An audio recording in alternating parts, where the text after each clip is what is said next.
Imagine you're lying on your deathbed, you've got a couple of minutes left, a thought pops into your head, maybe the last thought you'll ever have. What do you think it might be? Is it, oh, I wish I'd worked harder. I wish I'd made more money. I wish I'd had a better car or maybe bought a bigger yacht. Or is it, I wish I'd told the people that I care about how much they mean to me? Is it, I wish I'd loved a bit more? Is it, I wish I'd let my kids or my partner or my parents know how much I value them?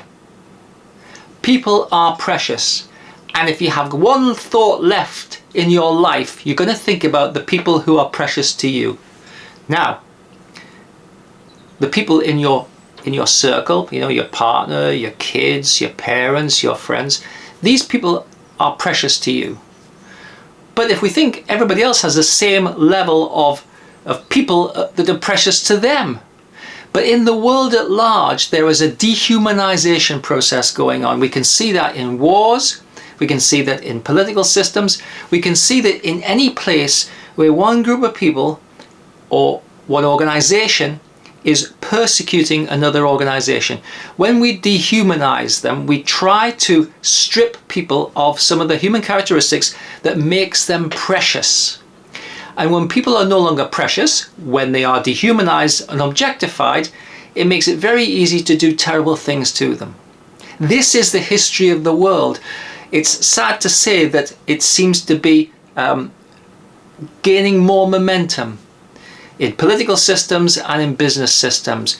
When we dehumanize people, we start treating them less than those people who are precious to us in the circle of our life. This is not a situation that will end well, because when we dehumanize enough people, we end up with some groups that we feel that we need to persecute, we need to attack. They feel they need to persecute and attack us because they need to defend themselves. It's a conflictual situation. Instead, we need to rehumanize. We need to start with the people that are in our immediate circle of contacts. We need to rehumanize our relationships with them. And if we work in a company, we need to rehumanize from the leader down. The leader needs to rehumanize the contacts in the layers of the organization so that every person feels precious. Every person feels as if they're meaningful and they matter. A Gallup poll in 2023 said that the level of engagement of employees in the United States was 33%. And 17% actively disengaged. So we actually have the majority of the population of US employees actively disengaged or disengaged. And this level of disengagement is increasing. Is this something that we want to perpetuate? Or do we want people to be able to say, I value what I do, the people in the company that I work in value me, I value them, and I do work that I find valuable and meaningful?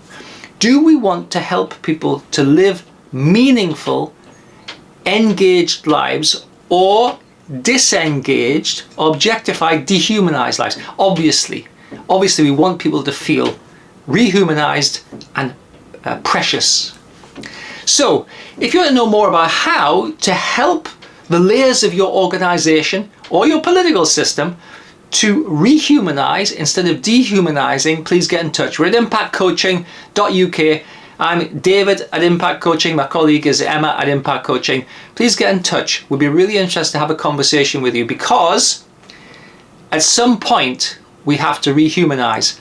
Normally this happens after the system breaks down at huge cost. Let's not go there. Let's start rehumanizing one step at a time and save ourselves the bother of having to go through whatever the dehumanizing system will throw at us. Thanks for taking the time to watch and listen.